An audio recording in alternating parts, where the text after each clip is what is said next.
This week we're going to take a look at some of the, or one of the more traditional items that we would examine in a public policy kind of class, the concept of regulation. What I want to take a look at this week are sort of why we regulate, just some of the issues that come up with regulation, how firms might deal with that regulation. So let's get started. When it comes to policies that are used by government to regulate business, there's really three big ones. The first is antitrust. In this case, you're going to have a firm that's unregulated in regards to prices and profit. So they can set whatever price they want and they can make as much money as they want. However, you may decide that those things are not good in relationship to the firm's behavior toward other competitors. So you're going to have lots of firms, and unless they break the law in terms of their actions towards others, then, sort of Katie bar the door, you can do whatever you want. There's the idea of regulation, which says that ownership of the firm is private, but the firm is going to be heavily regulated in terms of what they can charge and how much profit they can make. And then there's also the idea of government ownership, something like the post office or your municipal water or sewer authority, or up until recently General Motors. Each one of these three things we're going to be taking a look at different times. Next, we're going to be taking a look at antitrust in a separate class, and then government ownership as well. But today we're going to focus on that number two, the regulation. So the first and most logical question to ask is, why do we regulate in the first place? And we talked a little bit about this at one point. The public interest theory of regulation says that regulation is going to correct any natural market inefficiencies. And this has been accepted by default for many, many years. It was perceived that government could step in and fix a market failure. It was assumed that government should actually do this. If there's an inefficiency in the market, government is the best and most logical solution to that particular problem. So, for example, if you have something like a natural monopoly, where it's best for one firm to serve the market, then government should come in and regulate that firm very heavily to prevent that firm from taking advantage of the customers, while allowing that firm to take advantage of any benefits that it can give or put towards society. Monopoly that's not reached by antitrust is also an interesting question. This isn't against the law. It's not against the law to be a monopoly, but it is against the law to acquire a monopoly position and use that to harm other people, either to harm customers or to adversely keep firms out of the market. So in this case, you would regulate to restrain the monopoly power. Or if there's a situation of imperfect information where government might be able to solve that market failure. In other words, you can have government step in and mandate that certain information be provided to customers. So governments can test things because we don't, and whether child's car seats or how sharp your knives are or how hot the coffee is, and that information can be then conveyed to the public, and then hopefully it will allow the public to act more reasonably when it comes to their decision making. A second sort of more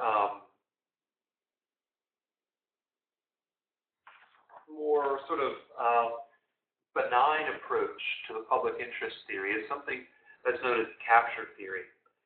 For example, if you look at the Interstate Commerce Commission, way back in the day, the railroad industry advocated for regulation of commerce. And the theory was that the railroad thought that they could capture the regulators and use those regulators to improve the fortunes of the railroads. And this seems to be what actually happened. Early on, the Interstate Commerce Commission advocated for very low prices for interstate commerce, and this would keep startup companies from entering the market. However, then those prices started to creep up, and price floors were instituted to help keep rail freight from going down too much, and that opened the door for the trucking industry. So the capture theory is the idea that the industry is seeking regulation that captures the regulators and gets them to do what they want. The interest group theory is sort of like this idea. It's a broader view of capture, where you might see other groups capture the regulator, not the industry, but some other group, but some other politically powerful interests, say the environmentalist lobby or something like that, to redistribute wealth to themselves, not necessarily in the form of money, but maybe in the form of policy, to get policy directed and guided to where they would want them to go. So here's a question dealing with these kinds of issues of capture theory and special interest and such. Let's assume that you're a legislator. Which of the following candidates would you favor for a commission that regulates cable TV? Would it be an hourly production worker with a reputation for honesty, but no specific knowledge of cable television? Would it be a university professor of classical languages with no vested interest in the outcome? Would it be an attorney with significant experience in cable TV cases? Or would it be a consumer advocate who consistently opposes rate increases, but otherwise has no experience in the cable TV industry? So which one of those four do you think would be the best person to help deal with regulating cable television? And most people would say letter C, because this person has experience in the industry. What they also have are connections to firms in the industry, and they may be seeking a job after this stint as the regulator is over, and so they might try to set up rules that are very favorable to the cable TV industry. That would be capture theory. Or they may also take advantage of their inside knowledge of those laws and go hire themselves out to a cable firm and be able to charge quite a nice, tiny little sum. So it's not against the law to do this. However, it is an unintended consequence of regulatory bodies. Now, when it comes to actually doing the regulating, what the commission wants for the regulated firm is that they earn a fair rate of return. And so let's sort of explore that a little bit. The Federal Power Commission, which is the predecessor to the Federal Energy Regulatory Commission, got themselves involved in a court case against Hope Natural Gas way back in 1944. This sets the groundwork for this fair rate of return idea that courts are looking for. They laid out two judicial standards to meet this fair rate of return. The first is something called comparable earnings. Basically, you would need to have a rate that is paid to the regulated firms that's similar to the earnings of a non-regulated firm. And you would also need to look at the overall rate of returns to privately earned firms. So are you earning as a regulated firm something comparable to unregulated firms facing similar risks? Now, the problem with this particular standard is it's very tough to determine. If you're talking about an energy company, who's comparable to the energy company and who is not also regulated? So that's a tough one to meet, the comparable earnings standard. There's also the second standard is the capital attraction standard. And this is basically, are you charging a rate high enough to raise capital that's needed to service your customers? And this is also not an easy thing to identify because it's not easy to tell when you're meeting this standard. And you can claim that, hey, I need to attract capital, so I need to raise my rates, but is that really the case? And it's really easy to tell when you're not meeting this standard because the lights go out. but it's not always easy to tell if you are meeting the standards. So there are standards to be met, but it's not always easy to tell whether you're meeting them. And again, in practice, this is sort of difficult to apply. There's definitely job security for people who are interested in this area, lawyers, economists, and the like. But it's expected, it's sort of thought that the earnings have probably been slightly above the comparable earnings standards set in the Hope case.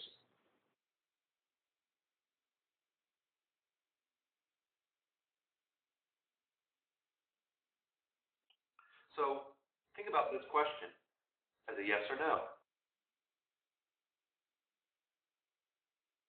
If you're on a regulatory commission, do you want to force rates to the Hope minimum? I mean, that's an interesting question to ask. So maybe think about it this way. What bothers you more? If the rate's too high, or if the power goes out while you're the regulator? And the answer for most people is, well, if the rate's a little bit higher than the minimum, that's okay as long as the lights don't go out, because I won't catch any heat from the public or from my bosses or anything like that. Well, that leads us to the regulatory bargain. And this is something that if you're going to be a firm that's going to be regulated in a particular industry, this is something that you have to face. In this case, the firm is going to agree to serve every customer in a given territory. This is also sometimes known as the franchise constraint.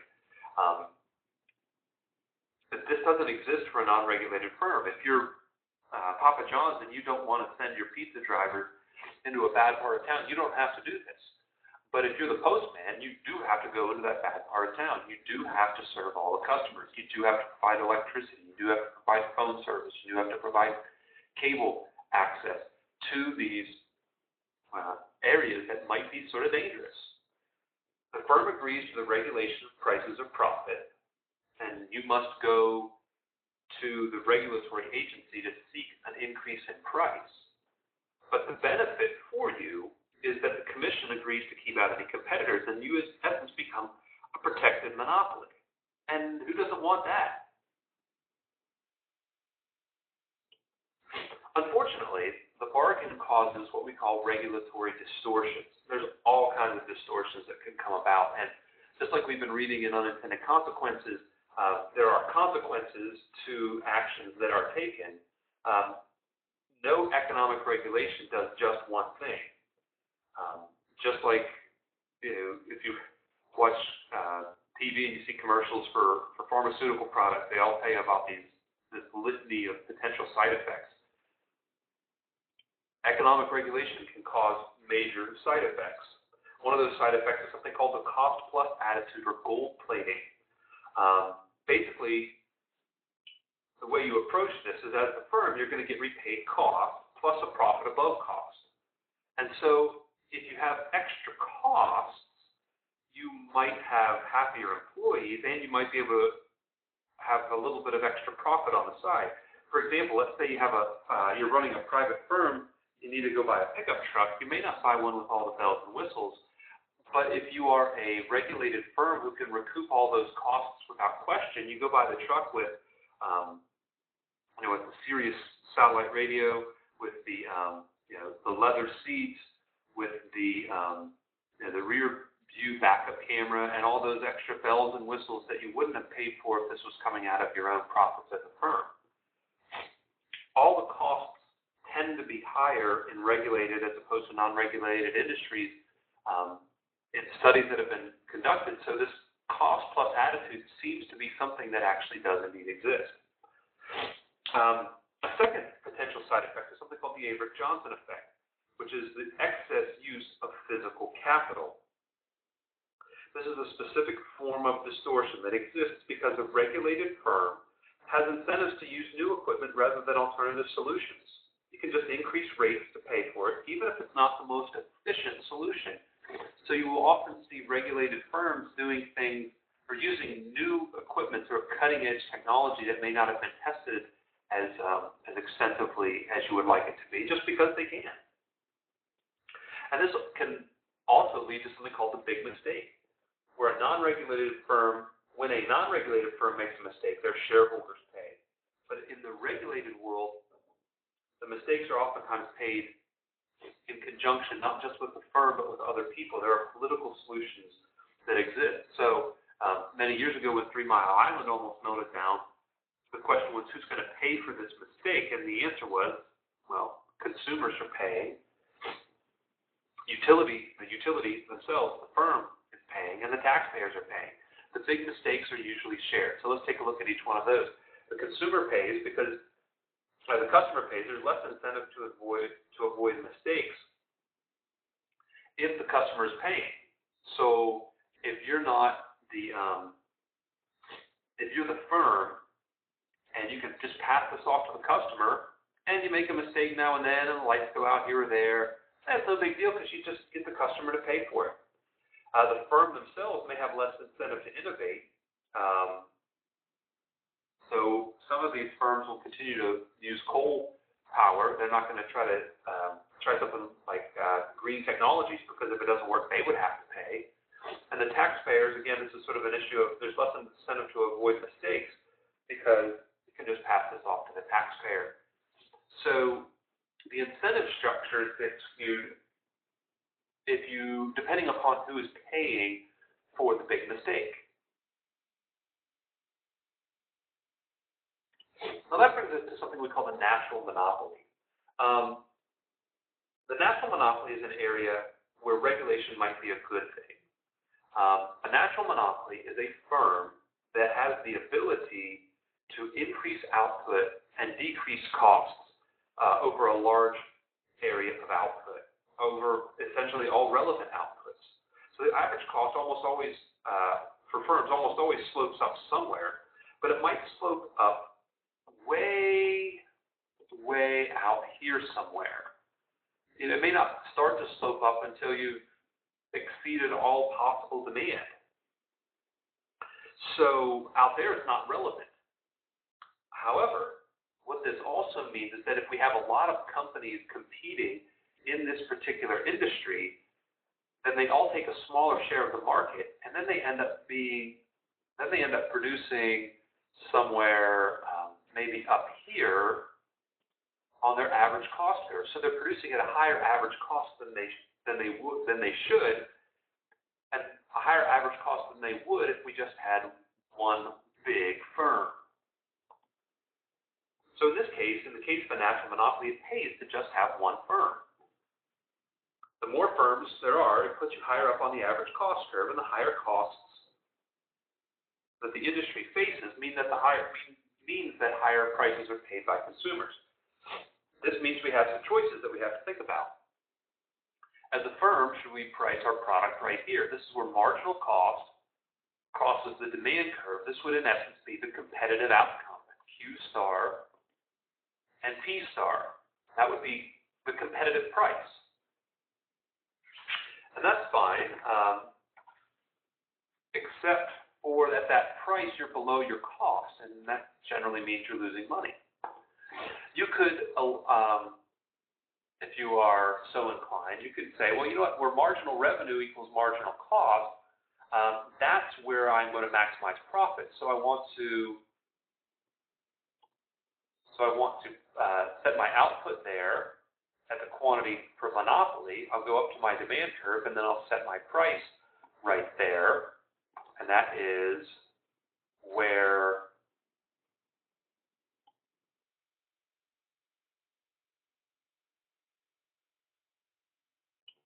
the monopoly price would be. So we just find marginal revenue equals marginal cost, drop down to the quantity line, up to the demand curve, and then across to the price axis.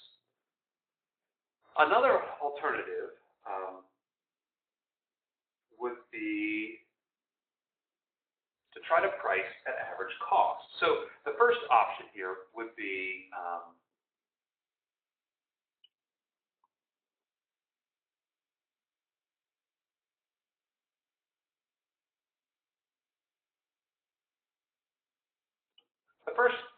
be the competitive outcome. That's Q star and P star. And if you, as a regulator, regulate this industry, that would be sort of the normal, intuitive place to put it. If you let firms set their own price, they're going to go to monopoly output. But the problem with the competitive outcome, as I mentioned already, is that that price is below the cost, and this firm will always lose money. They don't want to stick around in that environment. So that leaves us with a third possibility.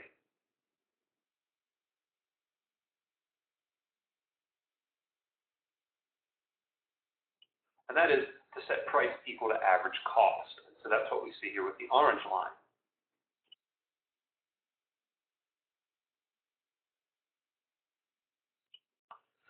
So we allow this firm to set its price slightly above the competitive price, but not as high as monopoly, so that they can at least cover their average costs. This is really what the Hope standard is all about. Now, the downside here is that it looks like there might be some amount of deadweight loss created.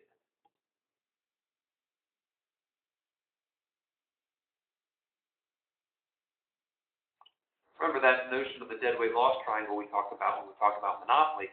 That's this sort of gray shaded in area. That's the deadweight loss. But if you want the firm to actually stay in business, you have to allow them to cover the costs. And so this might be the best that we can accomplish.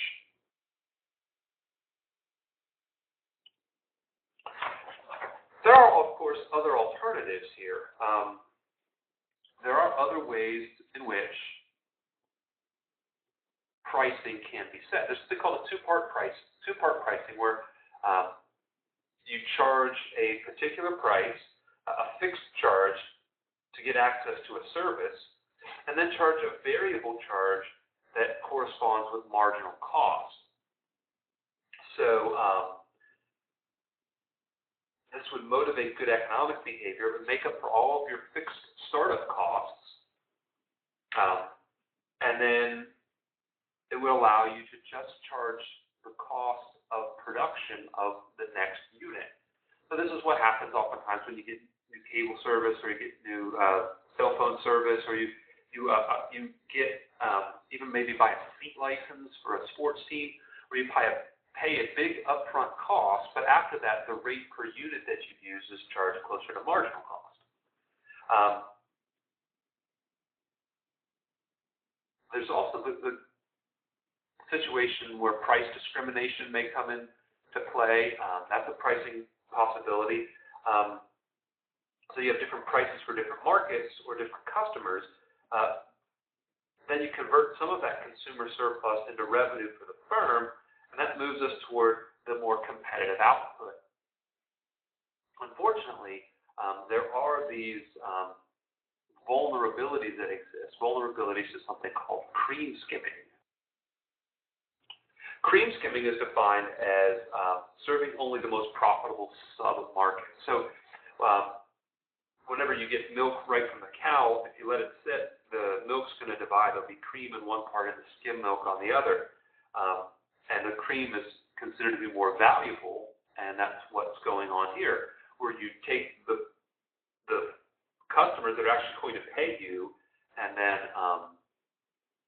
sort of leave the rest to sort of fend for themselves. This could potentially be a check on monopoly abuse. It does increase output to an extent, but it could also be the downfall of a legitimate natural monopoly, because rural customers don't get served, and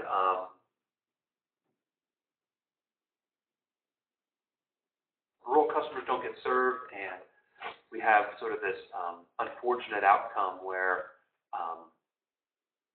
the natural monopolists facing competition then can't take advantage of their economies of scale.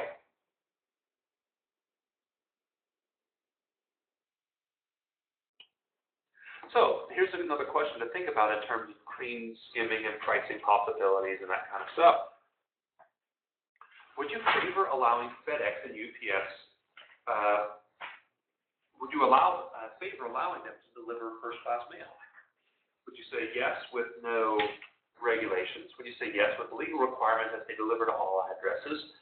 No, because I don't trust the market to provide this service, or no, because you think it might cost too much? You got four potential options here: A, B, C, or D. But there's no right answer here. It's just an interesting thought question. Would you favor allowing FedEx and UPS to deliver letters? think that that market might be susceptible to cream skimming. I mean, really, carrying mail way out to the countryside somewhere might be rather expensive, and they may not want to do that. Whereas delivering to apartment buildings in New York City is pretty easy. You just have the mailboxes in the lobby, you start stuffing mail, and then you move on. So that's an interesting question, and it gets to the issue of cream skimming. So, what do we normally see when it comes to pricing solutions in a regulated market? Well, usually the regulator gives up, sort of throws up his hands and charges that price equal to average total cost. It's not economically efficient like the price equals marginal cost because there is a deadweight loss created. There are customers who don't get served, but it works reasonably well. Nevertheless, there are some kinks. There can be some strategic interaction between the firm and commission. So when you go to set the price, the firm has some information. They're not sharing their information, and they convince the regulator to allow them to charge a higher price than they probably should. Firms control their data. Quality monitoring can be difficult, and unless the regulator is really, really vigilant, it may just be easier for the regulator to say, hey, whatever you want is good as long as it's not increasing prices too much. So here's another question about this. If you worked for a regulated utility and it was time to submit a rate increase request, how much would you ask for? Would you ask for just the minimum rates necessary to meet the host standard, a little bit more than necessary to meet the host standard, a lot more than necessary to meet the host standard, or D, would you ask for as much as you thought you could get without being laughed out of the commission? Again, no correct answer here, but most people are going to say letter D. You're going to just ask for the sky, and if they say, well, you can't have that much, but you can have a little bit less than that, you might end up doing great things for your company in terms of revenues that you can generate.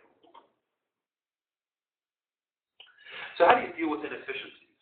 Well, as I mentioned, there's the idea that you might have this incredibly vigilant commission who goes to the firm, who observes the actions of the firm and the processes of the firm, tries to help them reduce their inefficiencies. You might allow what's called a regulatory lag, where there's a time between the request for the change and the implementation of the change, and allow the firm perhaps to take advantage of those sort of that time lag where they can maybe make a little bit of extra money. You might have price caps for formalized regulatory lags to allow some increase in revenue, but not too much. Really, there's no magic bullet here. Dealing with inefficiencies is a difficult job for the regulators, and again, sometimes it's just it's not dealt with very well. One of the areas that was thought to be a magic bullet is something called franchise bidding, where the government sells the right to a monopoly to the highest bidder. This has been pretty common with cable television, for example. The Federal Communications Commission would have spectrum auctions that would basically put out, hey, you can broadcast on the spectrum. Whoever bids the most gets it. Ideally, the successful bidder earns just a competitive rate of return. But the problem can sort of develop that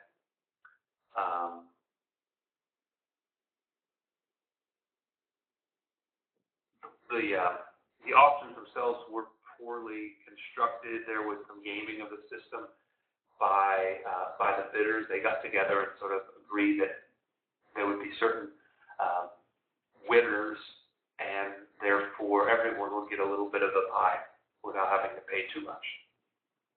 So without certain kinds of restraints about discussing what you're going to bid with your competitors, franchise bidding doesn't end up always having the best outcome. Price structures, especially for cable, can be manipulated. The relevant price is not one-dimensional. So you have your different packages, and so you bid for the the right to be the cable provider, but then you sort of price discriminate once you get become the winner. Duplication of facilities makes future competitive bidding unlikely. So if the new winner can't reach an agreement with the incumbent to use their facilities, to use their capital, then they have to reinvest everything. And so to win a bid and to successfully produce in that market, you're going to have to bid a lot higher than the person who already has the capital put in place. And there can be tremendous windfalls, unanticipatedly fabulous gains and unanticipated losses, just depending on the sort of market circumstances beyond your control. So the bidding wasn't the magic bullet it was hoped to be. If it's a once-for-all bid, it's got to be a complete contract, which means you have to consider events way down the road that you can't foresee. And so all these potential circumstances down the road may make it much more difficult to capture the consumer surplus in the process of the bidding. If they're renegotiable, opportunistic behavior is very, very possible. And with detailed oversight, it looks like it looks just like the conventional regulations that have been happening before, rather than letting someone win the bid, giving them the right, and letting them kind of do what they want. So here's a final question before we take a look at a couple of issues here. If you were going to set up an exclusive contract for either Pepsi or Coke to supply soft drinks to the university, how would you structure the bidding? Would you have them bid a lump sum to the university for exclusive contract and charge customers whatever they wanted? Would you have them bid prices, bid for the price they charge the customers, and then take the lowest bid for that? Would you say, I wouldn't consider an exclusive contract for fear of offending either Pepsi or Coke loyalists? Or would you let the department heads of each school and each major cut their own deals with Coke or Pepsi?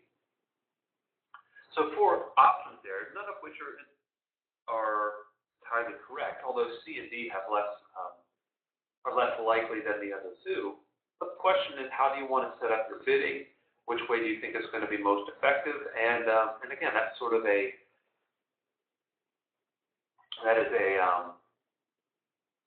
choice that has to be decided upon by people who are trying to make as much money as they can from this.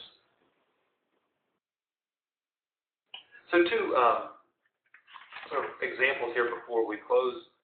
One deals with deregulation of the airlines, and the airlines have been regulated since basically their founding. 40 years, from 38 to 77, and then the industry became deregulated. Unfortunately, in the deregulation process, while the industry had been regulated, the rule of the day was capture. It was a captured industry. People who were vested in the airline industry became the regulators, and so the prices were relatively high. But the service tended to be quite good. When deregulation occurred, price ceilings, sort of the highest legal price floors, and basically the pricing became much improved, and there was much more competition on the price, but the service tended to suffer somewhat. So there are more regional airlines, more airlines that like a Southwest or an AirTran, who are actively competing on price, but their service is sort of bare bones. So the question is, which do you prefer? Telecom is another situation where industries were heavily regulated and then became deregulated. Telephone patents allowed a corporate monopoly to develop by the Bell system, later became AT&T, and the Bell system denied access. They kept their patents. They wouldn't even sell you a telephone. You had to rent a telephone from the Bell system, and it was agreed, however, that the technical quality of the service was very, very high. Unfortunately, there were other problems, namely prices were remarkably high. When the deregulation occurred, we had the breakup of AT&T and many small regional areas, and then we saw the inflow of competition in terms of long-distance service, and prices dropped remarkably, and now no one even thinks of a long-distance telephone bill anymore because of the way competition has changed the way we keep in touch with people. So in closing, when it comes to public policy, there are three areas that we can sort of focus on. When it comes to writing policy, you can just keep things the way that they are, the status quo. You can regulate or re-regulate an industry and try to control it that way, or you can just simply allow the market to heal itself and allow there to be lots of competition. Depending on the industry, we see different, these three policy recommendations tried, and sometimes with great success, and sometimes with not so much success. But again, public policy in terms of regulation is sort of an interesting beast, and there's no cookie-cutter answer to how you should regulate an industry, and or how you should, or whether you should regulate an industry for that matter.